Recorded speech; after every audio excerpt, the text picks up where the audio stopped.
ay rated PG. Ito ay nangangailangan ng patnubay at gabay ng magulang para sa mga batang manonood. This program is supported by Limber Skin and Limber Aesthetics, bringing the luxury beauty experience closer to people.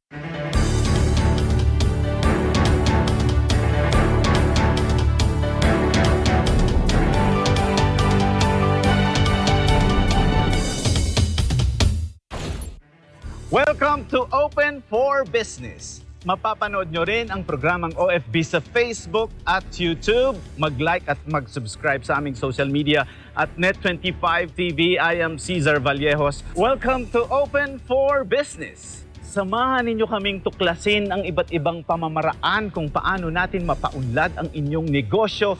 Aalamin din natin mula sa mga eksperto ang mga pangunahing trends at mga estratehiya kung paano natin mapapanatiling ang negosyo, maliit man o malaki, ay maging laging open for business.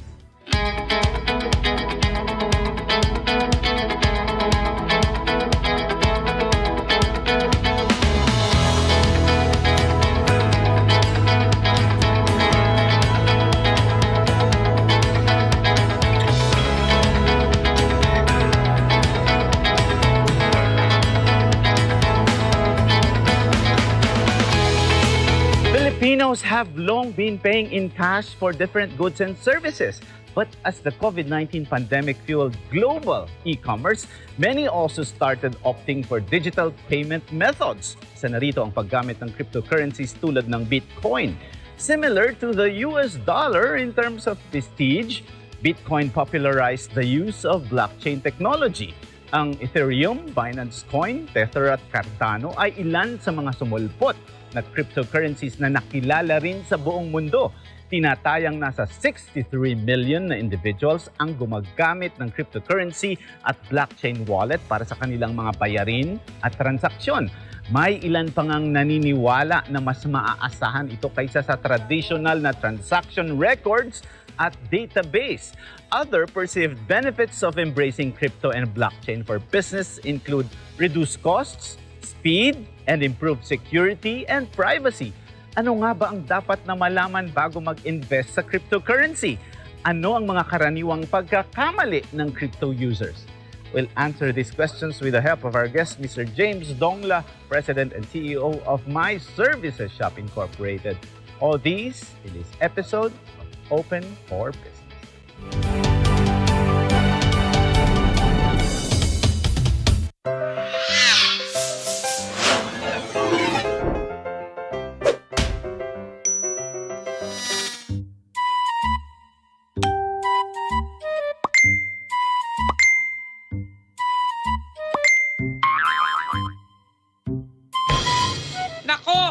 Tigilan niyo na yung pagiging marites nyo. Kasi sa eleksyon, bawal yan. Ayon sa Omnibus Election Code, ang pagkakalat ng maling impormasyon para manlinlang ng botante ay isang election offense.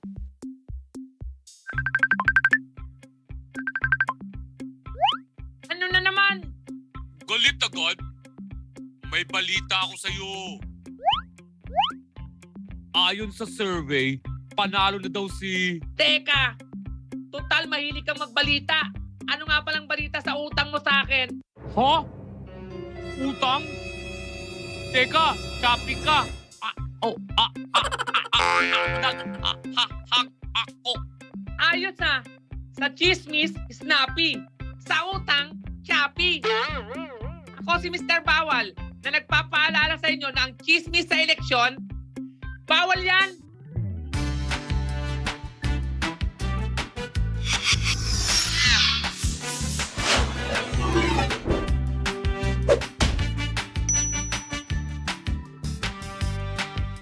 A public service message of Net25 for Mata ng Halalan 2022. Matatag, matapang, matapat.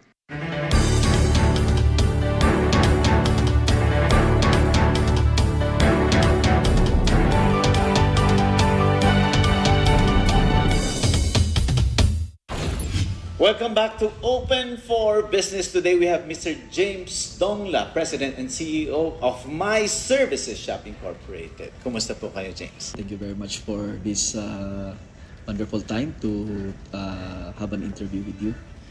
Alam mo, napaka-exciting ng usapan natin ngayon because Right. there's a lot of individuals who are now into cryptocurrency. And we have a lot of inquiries also about if you can, in layman's terms, explain the difference of cryptocurrency, Bitcoin, and blockchain technology.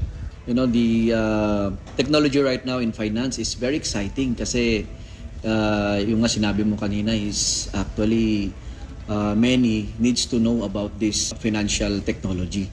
And even the world right now, they're excited about this. You know, when we see the news right now, they're talking about cryptocurrency, Bitcoin, blockchain. And the concern that we have right now is many of our people, even the business sector, they're actually hindi nila masyadong naiintindihan yung technology. So it's a privilege on my part to share my knowledge and expertise on this given field. Actually, blockchain is the first cryptocurrency to be minted na ginawa. No, it's the first way back in 2008. And it actually circulated in the market afterwards. It's the first crypto, and all other cryptocurrencies after Bitcoin is called altcoins, alternative coins, that is. And yung cryptocurrency po is being used as a digital payment. It is powered by blockchain. By the way, blockchain is the technology behind this cryptocurrency. So it is tatlong Ds po yan. 3 Ds of blockchain is digital, distributed, and decentralized. So, Okay, before yun po. I ask you, James, to explain those, for the regular individuals who are watching Open for Business now, when you say cryptocurrency, that's the digital currency. Right. So yung ginagamit natin ngayon ay fiat money or fiat currency, and that's the paper bills and the coins that we have. So, which is very interesting because you already mentioned na pag cryptocurrency and the digital currency, medyo somehow ginagamit na rin ng mga Pilipino yan because they're paying digitally. Like for example, di ba? Right. I pay via my GCash or Paymaya, and there's a lot more. My question now is, what's the difference between the regular currency, the fiat, versus this cryptocurrency? Before we go to that, actually we have to be aware of the evolution of money. No, that's a very very interesting topic yan. When you talk about evolution from mere barter, no, actually barter lang yung ginagamit natin before, our mga forefathers natin, and they have this gold, no, dahil mabigat, no, and eventually, no, from that gold naging paper bills na tayo. No, of course there are some other evolution right there, but from barter, no, then doon na sa card, no. Could just imagine yung million pesos natin or dollars natin, for example, is nasa sa card na. Ayun, no. Then from that we have what we call as digital payments already, no. And the most famous right now is actually GCash. No? So could just imagine GCash, especially this pandemic. This is actually the season of this new technology, Sir CRB, no. So yung mga businesses ngayon, they adapted, no, slowly they're adapting into that payment system, no. So ayun, yung concern natin ngayon is all about educating the public on what's next with fintech, no. When I spoke during the CFO summit, no, last year, I talked about this transition. So this is a very, very good technology in cryptocurrency. And from this digital, very simple lang na digital payments, now we have this better technology which we call it cryptocurrency. Yun nga, yung technology behind that is blockchain. It's very interesting, James, when you explain it, how simple it is. Yeah. As a matter of fact, I have friends here in Baguio, si Ate Alma, si Ate Josie. I was telling them, yeah, you should give me strawberries. Sabi nila, oh, we might as well give you cryptocurrency. Yeah. So that's how regular they use cryptocurrency here in Baguio. Yep. Is that the kind of adoption that you are doing here? Because in Manila, although we always we expect cryptocurrency to be used there, but never did we realize that it's more popular here in Baguio. Yes po. Actually, yung nangyari sa atin dito, CRB, is really a challenge to begin with. Kasi when we started in crypto way back 2013, learning about 2013 pa? Yes sir.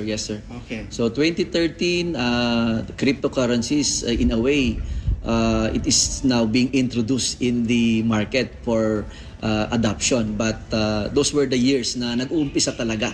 And the price of Bitcoin back then, again, yung Bitcoin it is the first cryptocurrency to be introduced, to be made, to be minted. Now, ang presyo pa that time, if I remember it right, is $100. $100, that is 5,000. And 2017, it went to about 1 million pesos. So, but So lumalabas ngayon at this rate, magkano ang isang Bitcoin when you convert that to US or Philippine peso? yeah, right now Bitcoin po is about 41,000, no? It is Wow. trading in the international market, global market right now at 41,000 CRB. So ayun, it's about 2 million pesos. Wow. Sa exchange rate. And dahil po yan is it's gaining momentum, no, when we first see this potential. Personally po, I have in my heart na sana magkakaroon talaga ng totoong mass adoption. So what we did with our project here in Baguio is to really focus on usage. Yung po yung nakita namin kasi ang dami po, alam niyo po Sir CRB, no, ang dami ng nagawang cryptocurrencies dahil nga naging popular na siya. Medyo pinag-uusapan na kahit sa international scenes, sa international media. So ayun, ang ginawa ng iba, they created their own, because at the end of the day it's all about programming, but backed by this blockchain technology. And the concern that we have with others is dahil walang usage, no, walang development, at the end of the day nawawala yan. Kaya nga it's our advocacy with our company to really educate the public on the proper and real purpose of this innovation. One of the data that I got, sabi dito, as of October 2021, only around 4.3 million Filipinos are said to be crypto owners, and that's only 3% of the population. Tama yung sinasabi mo na kahit ang Pilipino, ang dami nating online, kahit na tayo ang number 1 users ng social media sa buong mundo, we are still falling behind as far as being crypto aware. Doon yata sa data, I think it says here, we're the 17th most crypto aware country. Medyo mababa daw yon. Ano nakikita mo, which I think you mentioned, the lack of education, the lack of awareness. Yes, sir. So what is lacking? Is it trust? Sabi mo nga yung Ds, can you go back to the 3 Ds that you mentioned? Yeah, actually regarding sa the lack thereof of informations available, no, and yung kulang talaga dito CRB is the usage. Kaya yun yung nakikita ko, how can people appreciate this new technology? And it's very, very good. Kasi could just imagine in other countries, it's already being used. And here we are, as our company is also involved into cryptocurrency. We have our own project na Servicoin. And ito is, we are using it here in Baguio City and La Trindad. So these 3Ds, no, which is actually digital, distributed and decentralized, no, it is forming that very foundation of this cryptocurrency technology, no. Yeah, James, digital is self-explanatory. Right, But when right. you say decentralized and distributed, what do you mean? Yung distributed aspect is very very true with what we call as currency. Because it's currency, kailangan nagagamit talaga yan. And the beauty of technology is it must solve certain problems. Tama. Yun yung dapat merong solution na sinosolve ka dyan eh. So with cryptocurrency, it will solve many issues and concerns with respect to finances. No, isa diyan is walang double spending. Bakit po walang double spending? Kasi natatrack mo lahat 'yan doon sa tinatawag na blockchain.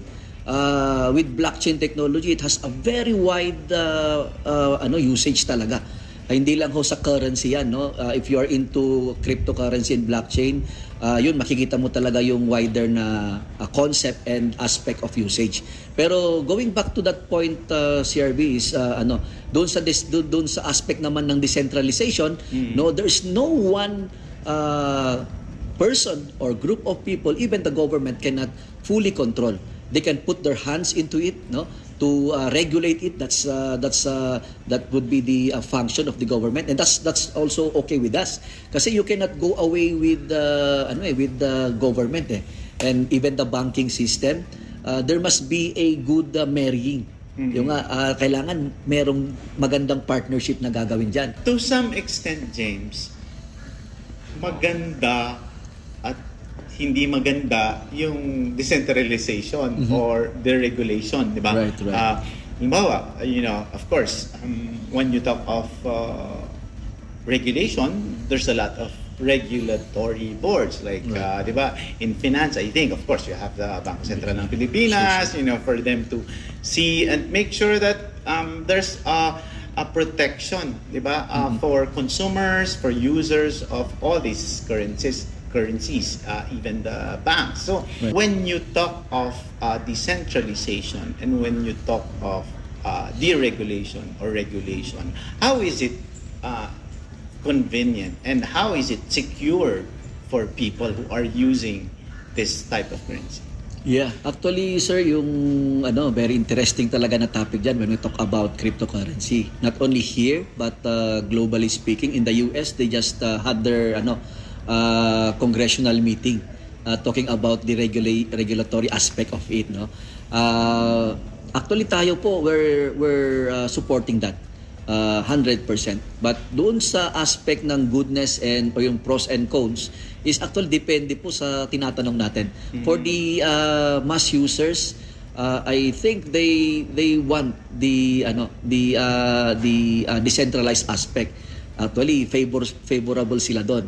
But when we talk about when we ask the government and BSP, mga bangko, ayaw nila eh. They want full control as well with the financial aspects. So sabi ko nga kanina, sir, we need this good partnership. If we can do that, no, the government can regulate, no. Yan ang tama po yung sinabi niyo, sir, when it comes to trust, when it comes to security. Sa mga tao, for example, is kailangan natin na mayroong nagsasabi na this is good, this is bad. Ito na nasasabi namin sa mga seminars namin na kailangan yung mga tao well aware sila sa cryptocurrency talaga kasi yan ginagamit din ng mga scammers eh. Yes, and that actually is my next question. Why are you pushing for cryptocurrency? What's wrong with the current currency? What are the advantages of having this cryptocurrency? Will people get more discounts? Will it be more secure? Will it be more convenient kung magka-pandemic ba ulit? Is this something that can be used or make it future proof or COVID-19 proof or pandemic proof? Why are you pushing for this? The reason why we are educating and created our own program for that matter, kasi we know that innovation is actually that is the future, or that is actually a given situations, no. innovations in everything, and even no, very interesting na sa finances. We have lots of innovations. Sabi ko nga, with regards to evolution of money, nakita natin talaga yung improvements.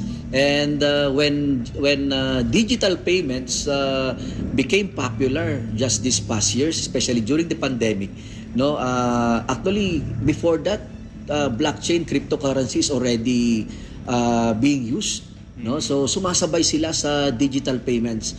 And not only that, when we talk about digital aspect of the economy, ang dami talagang diyan doon sa doon sa mga transactions natin, no, purchase of goods, for example, doon na yan sa sa smartphone natin, no. That's the thing there, CRB, kasi yung pag-push natin with cryptocurrency, we are addressing certain and very important issues on finances. So we have security. Blockchain is the only technology na hindi po nahahack. No, ang galing nito, sir, no, kasi hindi nahahack si blockchain. Second of which is lower yung fees. For example, kay Sir Bitcoin, when we are using this here, the regular money, how would that cost? How much would that I think when we transfer the same amount, no, 1.2 million using the the given banking system, I think more or less that is 15 to 20,000 pesos in fees. Right? So that's the big difference of which. So ayun nga, actually we're not against these systems na, I mean, financial systems na na-establish natin, but I think the point here is we are supporting innovations. Kasi if we don't innovate, sooner or later medyo matitenga talaga tayo. Matitenga tayo sa tinatawag natin na na prosperity, tinatawag natin na success sa different sa different generations. No, and I believe that this is the generation na na nandito na tayo sa cryptocurrency usage. Kaya ngayon sabi ko kanina, sir, here in Baguio, if you use cryptocurrency, people will appreciate. Yun yung parang nakikita talaga namin, sir, when you develop put your development into cryptocurrency, and at the same time yung usage, no, pag ginagamit ng tao yan, na-appreciate nila, and makikita nila yung difference with the normal na digital payment.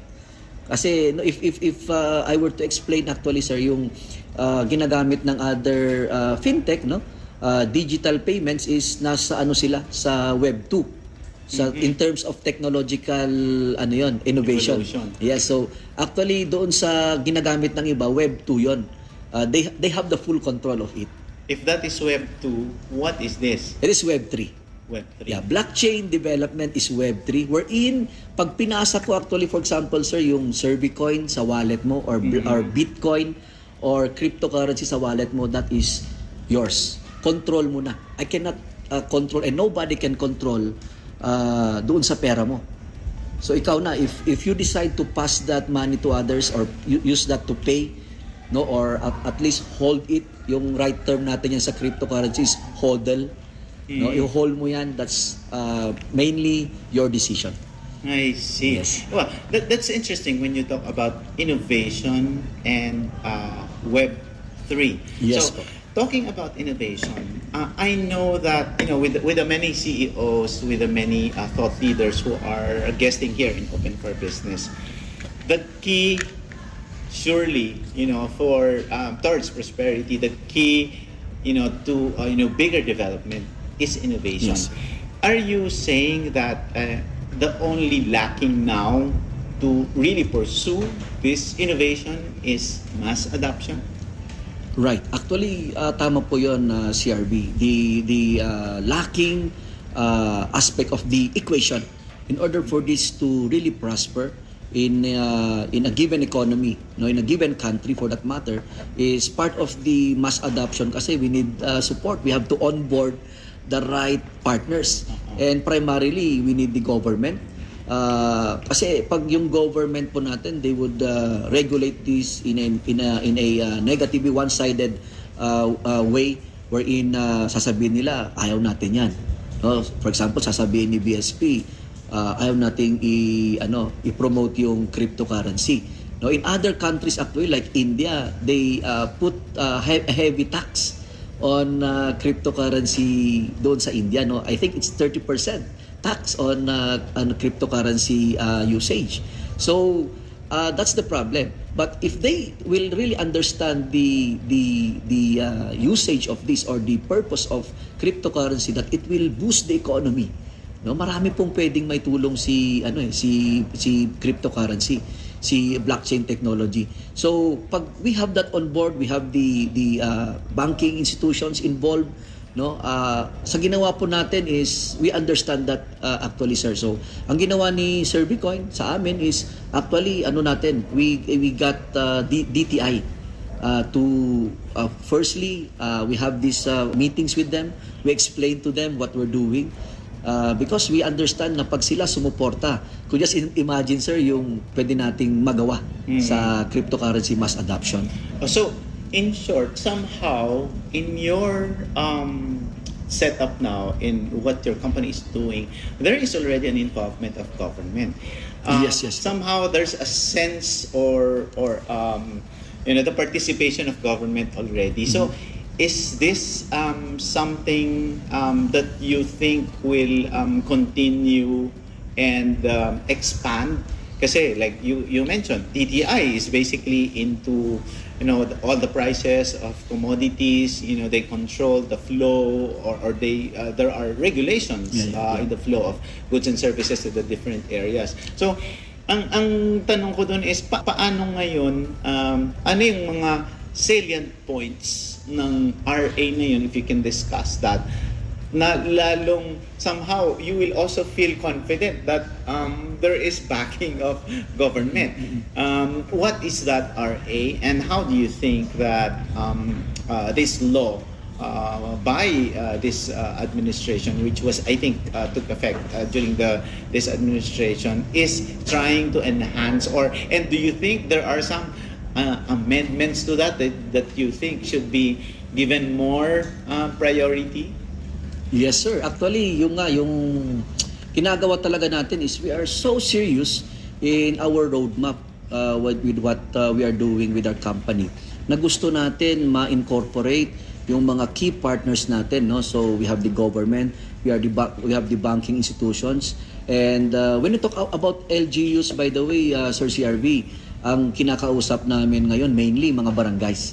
So we are talking with the barangay captains, explaining to them about this new technology, this new payment system, and they gave their blessings. Actually, gumagawa po sila ng resolution supporting us, and we go around partnering with the DTI, reaching out with the micro SMEs. So in-explain natin yan, and yun actually with that in mind.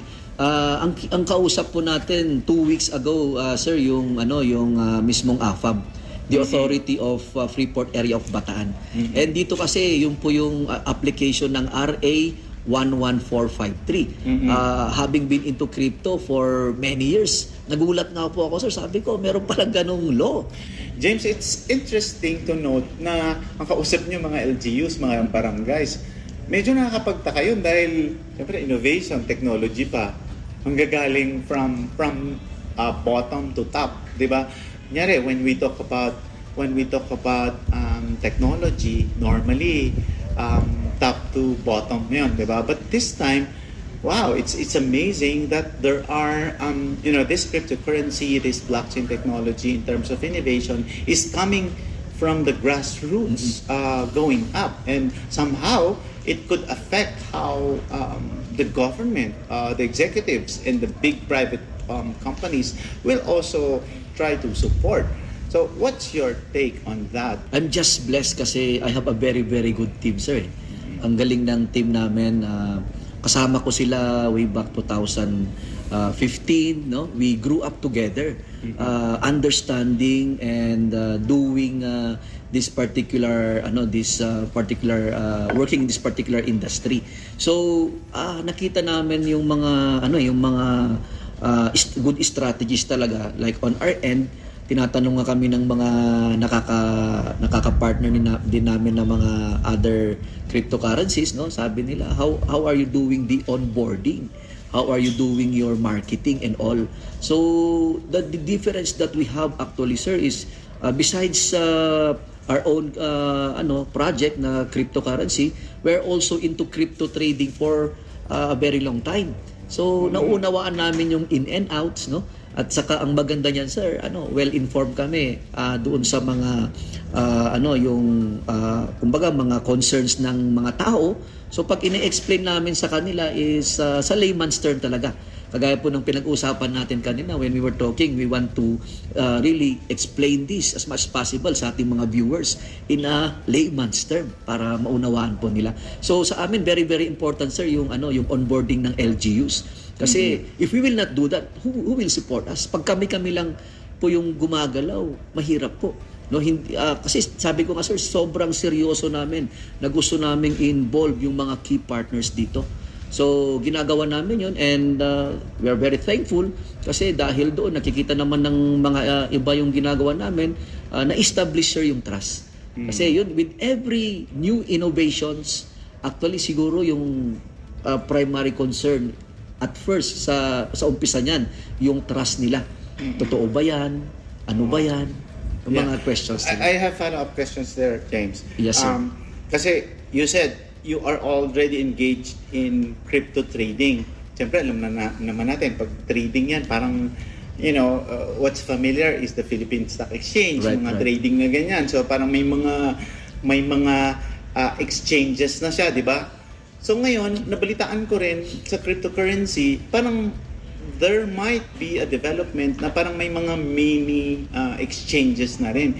Is this something that you are involved in? And another thing, marami akong, andyan sina Ate Alma, sina Ate Yes, sir. Josie, mga kaidaran ko na yan.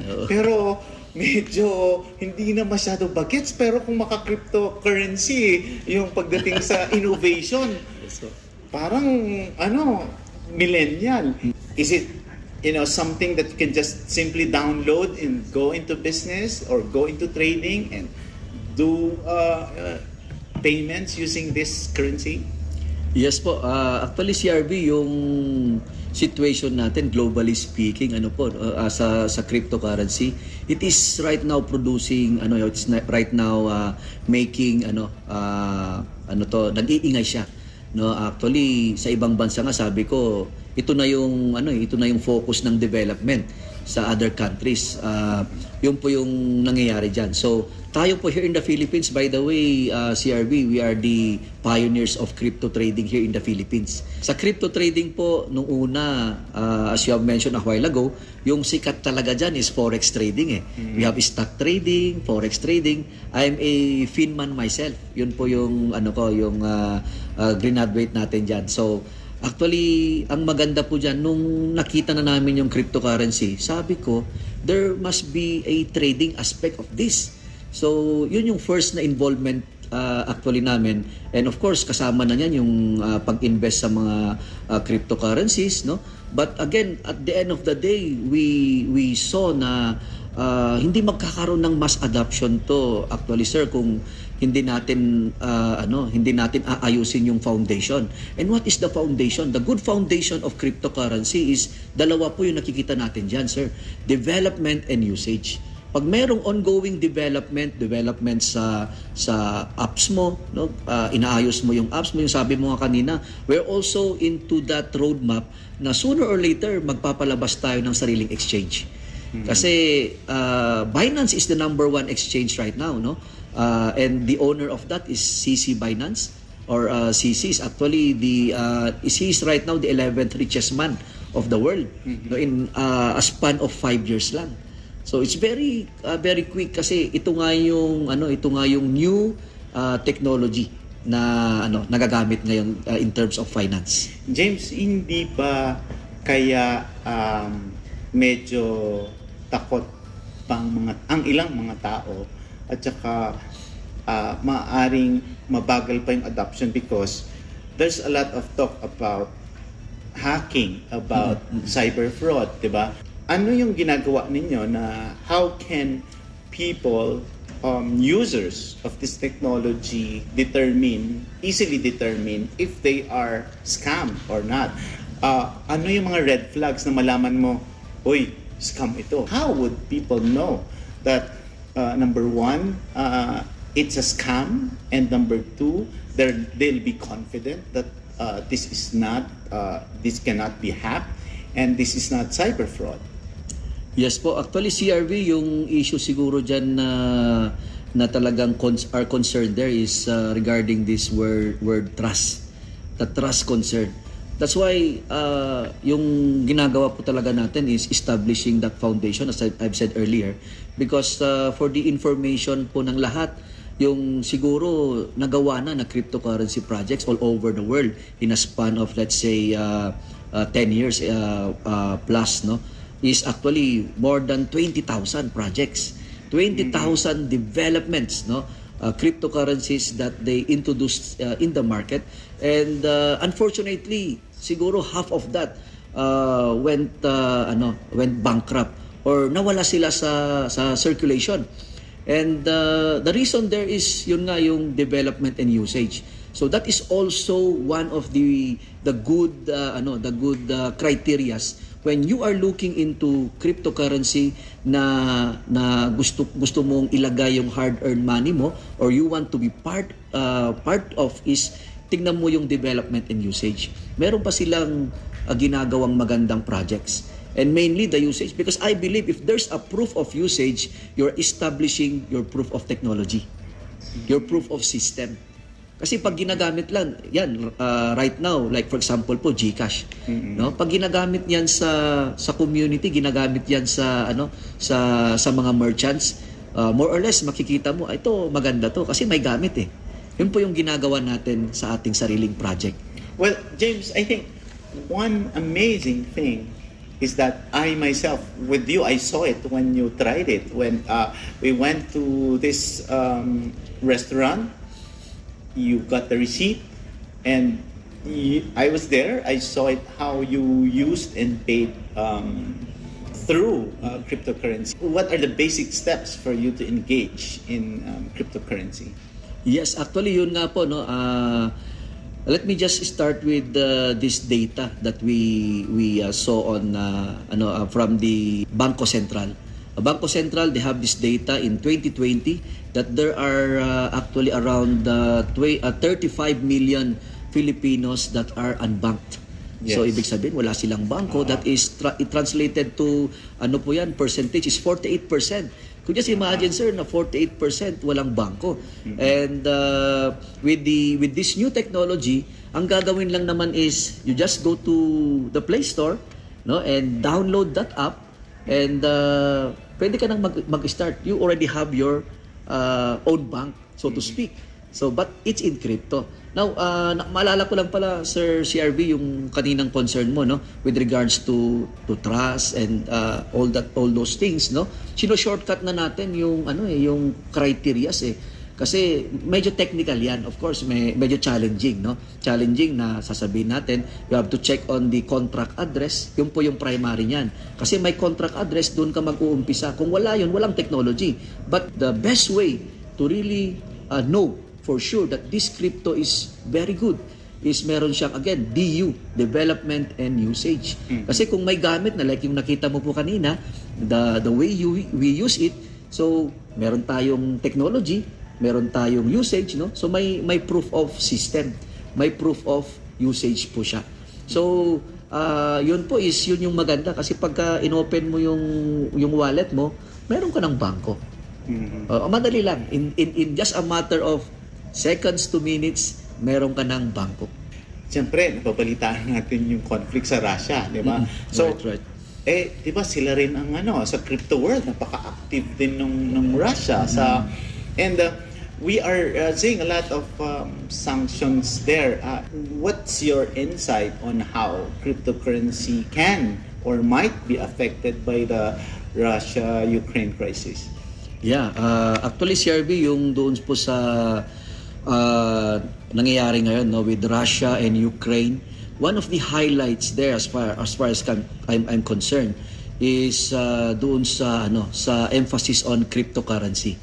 the usage thereof. So in Ukraine right now, they're receiving cryptocurrencies as donations.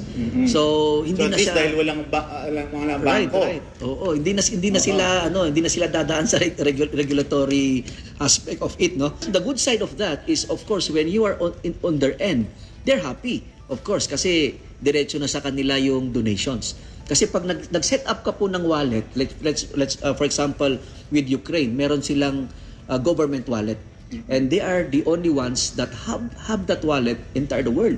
Very, very unique yon. And that's the, let's say, the good side of it.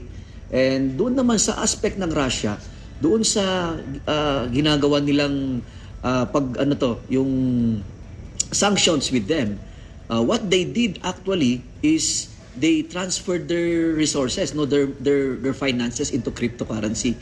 So for me, it's just the beginning of this development of this innovation.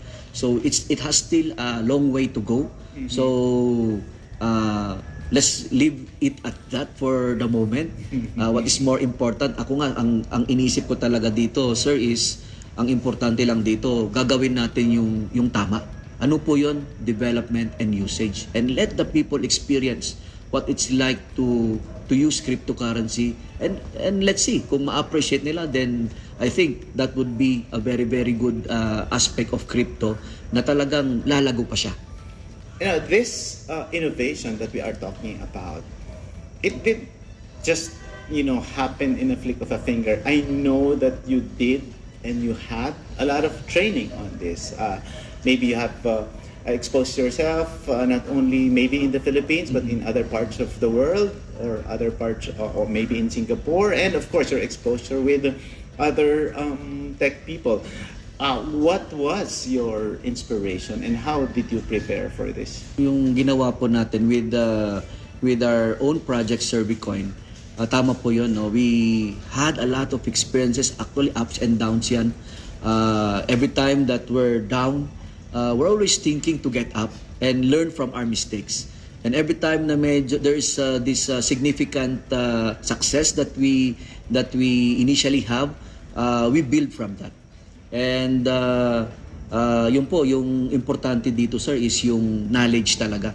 We went deep into acquiring much knowledge as na kailangan namin. And of course, connecting with the right people, getting advices from people na alam namin makakatulong sa atin. And of course, yung team namin, no, we really invested much on our team. Relationship is very, very important. So from there, no, collective rin naman, is not all about me, some few people in our company, but collectively we really put our energy and effort. And the best thing there is when you execute. So actually yun po, the concern there is execution. We have to execute it right. No, there's no shortcuts, by the way, sir. So we did the right thing. And ayun, we're just blessed, and the most important thing here is yung faith natin sa Panginoon. You have to trust God in everything, sa process and sa lahat ng gagawin mo. There's a lot of small businesses and young entrepreneurs, and there are would-be entrepreneurs who want to engage in this business. James, what are your tips for them so that they too, like you, can be successful in this innovation and in this venture? Firstly, embrace innovation. If you're into business, you have your own company, you have your own business, nasa MSME ka, no? First thing is, of course, to up your knowledge. Let us be patient on acquiring our own, learn more about the ins and out of cryptocurrency. We have to study, no? There are many available online, and of course you can also go to people with such expertise. And even with us, we also have our own page in Facebook, no? Crypto Master Traders and Servicoin. You can also message us there, no? But learn more about cryptocurrency. And if you have acquired knowledge, no, slowly you can actually get yourself involved.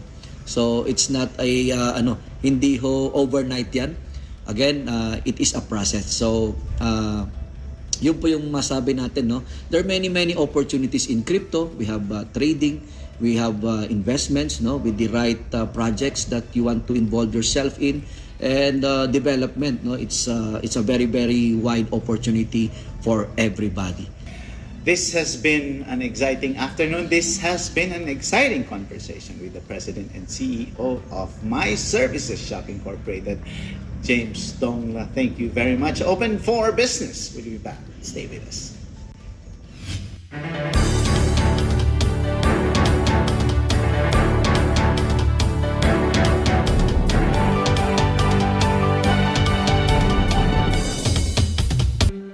Alam namin ang iyong pagsisikap. Dama namin ang iyong mga sakripisyo. Kita namin ang pagharap mo sa bawat pagsubok. Kaya sa kabila ng mga hamon ng buhay, nandito kami para umalalay. Kasi katulad mo, gusto rin namin ang magandang bukas para sa kanya. Hatid namin ang dekalidad na edukasyon at makabagong pasilidad sa abot kayang halaga. Kaya huwag ka na mangamba. Sasamahan ka namin tuparin ang mga pangarap niya.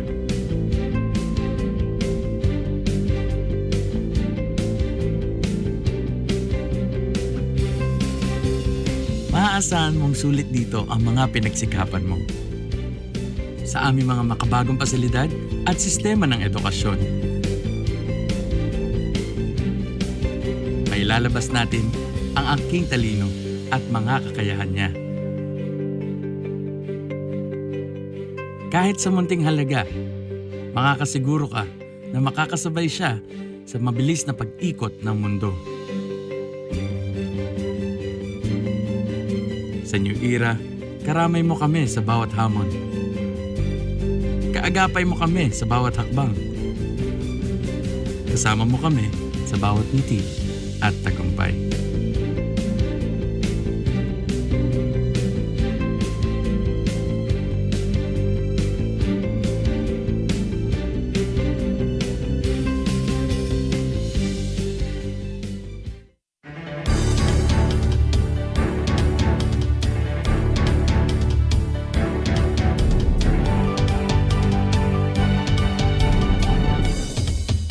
Open for Business is back, and with me is Mr. Angelo Valdez, Managing Director of Morgan Phillips Philippines and the CEO and founder of Harper and Hill Philippines.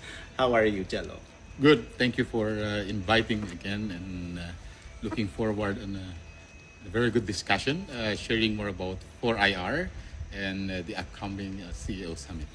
Yes, you're right there, Jello. And all roads lead to Baguio. What is happening here? After the lockdowns, everybody wants to go down or go up here in Baguio. I think ultimately you'll notice the change in terms of agriculture and micro SMEs products being disrupted because of pandemic. But having said that, syempre marami tayong magagaling ng mga technopreneur.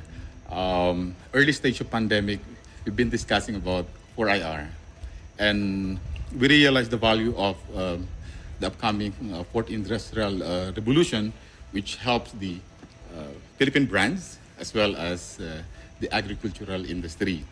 And now, the main purpose of doing this event is to elevate the value of Philippine product lines, not only here in locally, but to accelerate the growth on the regional level and the global level as well.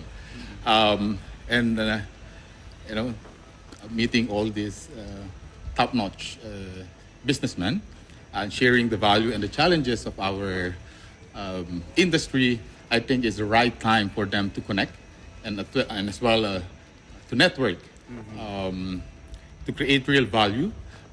May disruption kasi na nangyayari. It's so surprising that sabi nga nila, it was not technology, it was not key people, it was not the president, it was not the administration, or it was not the global tech giants who really pushed for IR, but it was COVID-19. COVID-19, correct. What's your take on that? Because of COVID-19, na-accelerate ang growth ng every industries, from brick and mortars to the most advanced technology here in the Philippines. But if you look on a regional perspective, marirealize mo na, we're behind. But the beauty of that, we are ready to accelerate the growth and at least compete on other countries na tinamaan din ng COVID. So back then, parang behind tayo eh. But now we're on the stage whereby na-accelerate yung growth kasi infrastructure development, all the needed technology, ang daling ipasok. So ang daling magkaroon ng change and transformation. And even if you notice all the big supermarkets and the likes of, yung mga conglos natin here, na-accelerate din yung growth nila. But now it's much more open to connect all together sa mga maliliit na businessman. Yeah, it's interesting, Jello.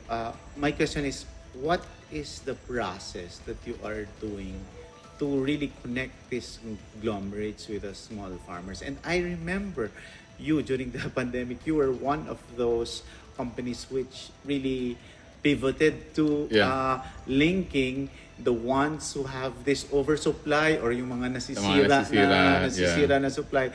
Lalo na ang mga produkto nang gagaling dito sa Baguio. Samantalang doon naman sa Manila, wala naman silang mabili. So what is the process and ano yung ginawa mo to really connect, these entities? Just to give you maybe a little bit of background, some data, 80% of highland vegetables nanggagaling dito, lahat na sinusupply sa Metro Manila. Now, ang laki, 80%. Saan nanggagaling yung 20%? Galing sa mga iba-ibang lugar din. From Nueva Vizcaya, we have other regions in Northern Luzon, but 80% of highlands nanggagaling dito sa Cordillera, all the way to Mountain Province. Now, during the early stage pandemic, nasira yung supply chain. Yung supply chain. Yes. So, ang nagiging challenge lagi, bakit ang mahal? Bakit dito ang nasasayang yung supplies? Sa Metro Manila, ang mahal ng supplies. So if you think about it, logically, is the ecosystem or the supply chain. May disruption. And then wala din nagtanong, bakit mahal sa supermarket? Right? Wala nagtatanong kung bakit mahal ang supplies or fresh produce sa supermarket. But logically, isipin mo, yung mismong huling nagbenta sa kanya, siguro mahal yung binayad, mahal yung pagbenta sa kanya, kaya mas mahal. Right? And if you think about it, there's a series of a process that you need to really change and innovate. Yeah, but my follow-up question lang there, Jello, is ano ba yung nagpapamahal sa produkto ng or serbisyo? Because I remember in one of the discussions, it's logistics, it's transportation, it's moving one product to another. It's the efficiency of the process. Meaning from point A to point B. Okay. Yung mga parts, yung mga movable parts na part ng the business is actually not efficient enough. So the importance of time and motion. So meaning pag nagsabay-sabay na nagbiyahe yan, tapos hindi dumating sa oras, so may wastage. So kalaki ng wastage. Now, if you put it in a perspective like Japan, Korea, talagang nagtutok sila sa agriculture and put the right value. So mas mahal ang value niya, pero mas tataas ang value ng farmers, bababa ang consumer cost. Then we realized, we did a little bit of a study putting the efficiency all together, bumaba ng 22 to 28% ang consumer cost. And that is due to what? Efficiency. It's the efficiency. Okay, I'll go back to what you mentioned earlier about 4IR. Pag-usapan na natin to, talagang parang actually doon ikaw ang isa sa mga key business leaders, thought leaders that really was talking openly about 4IR. Yeah. Marami din aspeto ang Fourth Industrial Revolution. For sure. Merong technology, merong kung saan machine learning, everything. But in your in what's happening at the CEO Summit, where you will gather all these CEOs together in one roof, what's the focus of the CEO Summit in terms of 4IR? It's actually, if you think about it, 4IR, no, it's all technology, right? But the fundamental, the reason of 4IR is because of human. The most important product of them all is the human. Technology are being made to accelerate the growth and para dumali ang buhay ng tao. Para dumali meaning guminhawa or magkaroon ng growth. Hindi naman ginawa ang technology pag hindi mo alam ang problems, right? You need to know the fundamental. Ano ba yung problem? And then pag alam mo na yung solution, that's the time you will create a technology to accelerate or to replicate the whole process. Right? Yung iba gumagawa ng technology but they don't have the exact problem. Kaya nagkakaroon ng failure sa process. But if you know exactly the deeper problem, then that's the time pwede ka na mag-inject ng technology like artificial intelligence, big data, machine learning, robotics engineering. Tayo, I think it's just a matter of time because we're very strong in retail, e-commerce, warehousing. Just to share with you, one of the siguro pinakamalaki dito sa Pilipinas pagdating sa logistics, we help them in terms of transformation. And we realize merong gap sa talents. And ang talents, kumuha pa kami sa ibang bansa ng Pilipino. Pagdating dito, yung trabaho niya, trabaho ng 3 tao. Pwede ka naman maging efficient sa 1 tao. And then by implementing the whole process, meaning the solution mindset to create a solution, a certain problem, mas dadali ang trabaho. Warehousing lang. Bago ka mag-robotics, kailangan yung buong process, alam mo. Alam mo kung yung in and out, yung efficiency ng, look at Amazon. Look at Alibaba. Right? Before naman nagkaroon ng transformation, they undergo certain process and change. But what is the link now, Jello, between transformative leadership and 4IR? Sabi mo nga, it's the human component still Correct. that is behind 4IR. It's not the machine. Pero with this transformative leadership that you are talking about, especially at the CEO Summit, what are you changing? Are you changing the mindset? O yung sinasabi natin na nung unang panahon na paradigm shift, may ganun din ba for IR? You need to embrace the change, no? What if dumating ulit ang next, maybe not pandemic, maybe it's a bigger problem, right? If you don't embrace the change, then mahirap sa organization to grow. Kaya nga nagkakaroon muna ng the past 2 years, no, I've seen quite a number of resignation. Right? Quite a number of organization na binild nila for 20 years, 30 years, within a span of 1 year, bumagsak. Right? Because they are not ready on, coming changes. Now, we are aware na nagkaroon ng mga ganitong scenario. But I think because of that, Philippines are ready for a bigger, for embracing technology. With all the innovations that's happening in Baguio, and you were talking about earlier about smart city. So how do you define smart city Baguio as a smart city? If you think about it, the zone besides in Mindanao, you'll see massive change here in Baguio in terms of technology. Why? Kasi mapapansin mo, if you're outside, nakita mo dami ng yung CCTV and internet and all that. And it's part of the infrastructure development before you achieve the smart city. Now, ang next stage niyan, you need to know sino ba yung nasa city mo. Right? May traceability ka ng tao, may identification ka. Look at Singapore. Right? And blockchain. We've been using it for the past decade na. Decade na. That's why it's like normal for us. And here in the Philippines, it's quite new. So na-realize namin na, look, ginagawa na natin ito, matagal na. And then you just plug and play ba?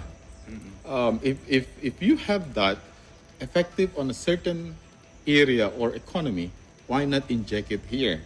But there's a process need to be done, or siguro may experience. and I think because of our top-notch Filipinos, young entrepreneurs, you just need to connect and making sure the government, the private sector will work together, right? Yung dati na idea, I've seen it in other countries, especially first world countries. The idea of the government and the private sector must work together to benefit yung community or the society. Dati kasi, kami private sector, kami magaling. Kami ang government, kami magaling. It's supposed to be Joining hands or cohesive. Interconnected.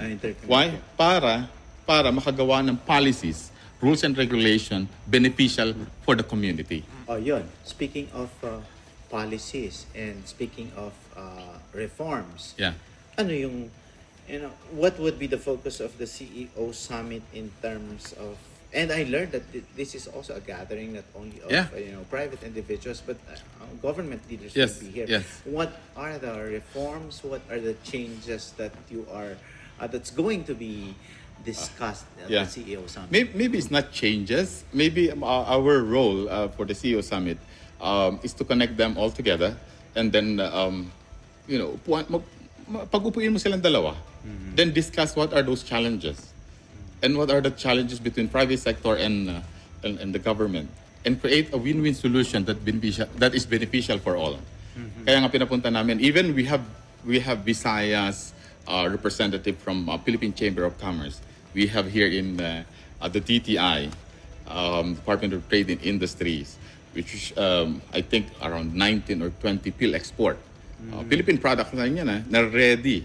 Na-disrupt din sila during the early stage pandemic. But the past years or decades, they are bringing the product of Filipinos abroad. And now is the right time to do it, maybe post-pandemic. But we need to have a right model whereby they can connect, and then the government will invest, and then it will be beneficial on building the community. Kasi at the same time, marami tayong cooperative na magagaling. And pag natulungan ng gobyerno na iikot yan, and then set a process or a business model whereby nagbabayad na rin ng tax. Then may pera na ang gobyerno, iikot ulit. Infrastructure development. Na mas aangat siya. So ibenta natin yung produkto ng Pilipino and then create a product na on par with other big brands. Certification. All this certification of FDA or other certification that needed in international market. Saan mo dadalhin? Dali mo sa bansa na mag-appreciate ng produkto mo. Right? Like Singapore. Wow. And that's an interesting insight, and that's I see the vision of what you want to do here in Baguio. But my next relevant question is the readiness again of Baguio in terms of being let's say pandemic or COVID-19 ready, because we know that there's a lot of variants already that's coming out. But the good thing is, based on the reports, it was Baguio, the city, the whole region that was the very first to really respond to this and to have a very, very efficient and process. quick process. Yeah. How ready is Baguio, and how can this be replicated by the other LGUs? And how can it be beneficial also to the CEOs who will be attending the CEO Summit? If you think about it, Baguio kasi implementation nila ng COVID readiness as a city. Nandyan palagi eh. And then they, even the community here, we follow mga simple protocol, we follow. Wag ka pupunta dyan. Of course, wag ka pupunta dyan.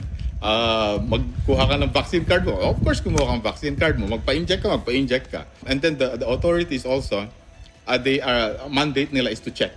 May discipline. Yes, and actually that our production team of the Open for Business team experienced that. I think we went into several checkpoints, and then they really, at the final checkpoint, they really had to ask us about our QR codes and our invitation. Yeah. So, Jalo, I think I don't want to pick your brain now. What is it how will the CEO Summit be different from the other CEO summits that you have established in the past, and what will CEOs discover in the summit? If you can invite the CEOs out there. Okay, to answer muna yung question mo. We've done first CEO Summit, second, this is the third one, right? If you notice, the past two events, we focus on conglomerates, regional players, even global brands. This third annual CEO Summit will focus on micro SMEs and Philippine product lines, Perfect. the value of our, and how ready we are to go on to boost the economy, right? And to be able to do that, right, we have strong foundation of agriculture and other Philippine product lines. Kailangan tulungan ng conglomerates to accelerate their growth. And if you think about it, pag nangyari yan, and then with the backed by the government, then ultimately magkakaroon ng economic growth. And we change the dynamic whereby we put the spotlight on the micro SMEs. Ang daming micro SMEs here not only here in Northern Luzon, but other regions, Visayas and Mindanao, we have very good product lines na pag binili mo rito, pag nakita mo sa ibang bansa, naku, kamahal niyan. Quality. Why not put a real value on Philippine product lines and then showcase it on an international level by the help of these other brands? Okay. Jello, an hour of talking with you is not enough. We need more time for you to really talk about, and you're so passionate about, your support to MSMEs. If you can invite the CEOs out there, to join the CEO Summit, if you can tell them when, and hopefully Open for Business would be there also to cover. For sure. Your invitation. First and foremost, maraming salamat for inviting me. Maraming salamat po for inviting us, our team. To all our networks, not only networks, business community in Luzon, Visayas, and Mindanao, join us for the third annual CEO Summit here in Baguio City. Magpalamig naman kayo. It will be on April 3rd of April to 6th of April. On the 6th, we have a little bit of golf tournament. The first day will be welcoming all the delegates, including the speakers. Second and third day, full heavyweights, individual coming from big conglomerates to local players, and inviting you all to join with us. Maraming salamat po. Now, there's more to talk about with Angelo Valdez, but time is not enough, and we hope to be there at the CEO Summit, and we hope to have this further discussion about the latest innovations, and we hope to pick the brains also of the CEOs, how they survived the pandemic. And thank you very much to Mr. Angelo Valdez, the Managing Director of Morgan Phillips Philippines and the CEO and founder of Harper and Hill Philippines. Thank you so much, Angelo. Thank you.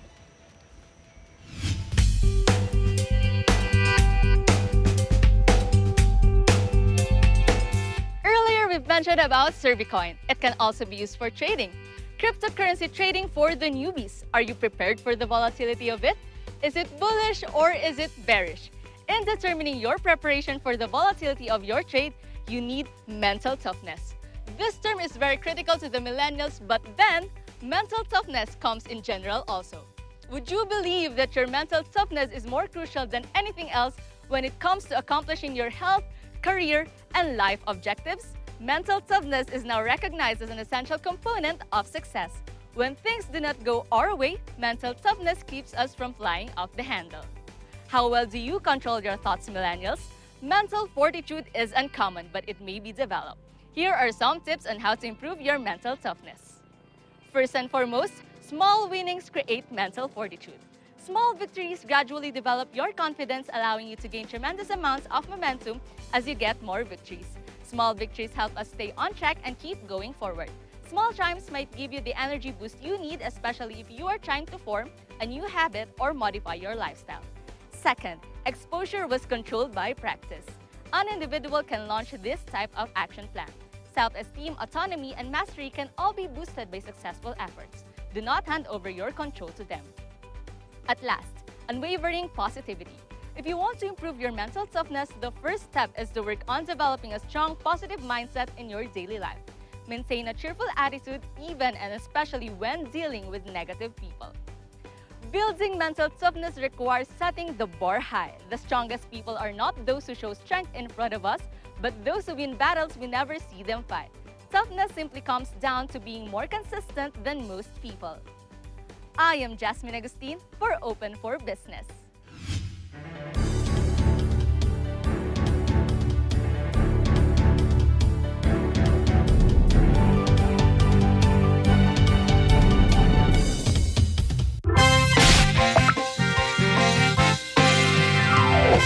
Siguradong magulo na naman yung mga tao niyan sa halalan. Naku, ang problema ko nga, paano kaya kami boboto ng tatay kong senior na? Ako, buntis pa. Pwede pa kaya kami? Pwedeng-pwede. Para hindi kayo mahirapan, may nakalaang express lane para sa senior citizens at sa buntis na butante. May express lane ba sa mga senior citizen? Express lane para sa mga buntis na tulad ko? Oo, merong express lane. Mas mahalagang magtanong muna bago pumila kung saan-saan. Wow, thank you dahil dyan pabili nga ng balot mo. Ay, kami rin. O sige po, siyempre. Pero buntis at senior citizens po muna. Sige po, meron po tayo rito balot. Para sa karagdagang kaalaman, makipag-ugnayan lang sa pinakamalapit na barangay o bisitahin ang COMELEC website. A public service message of Net25 for Mata ng Halalan 2022. Matatag, matapang, matapat.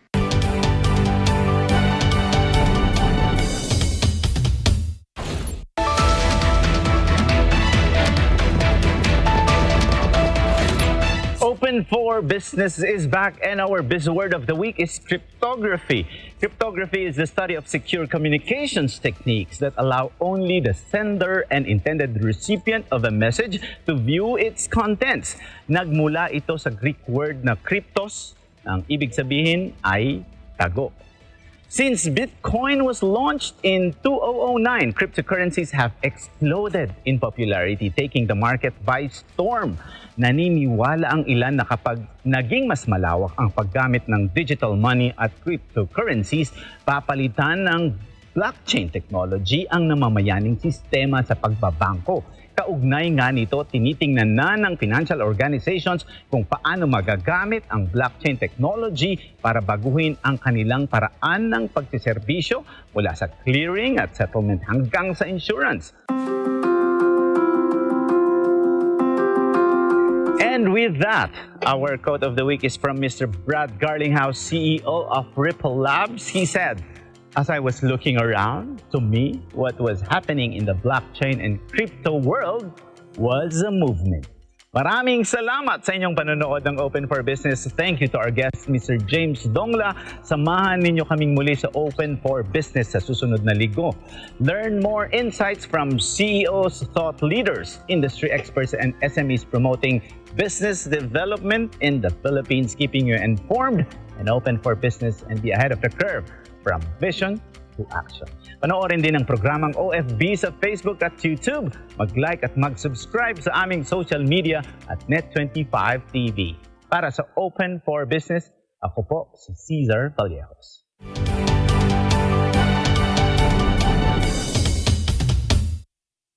This program is supported by Limber Skin and Limber Aesthetics, bringing the luxury beauty experience closer to people.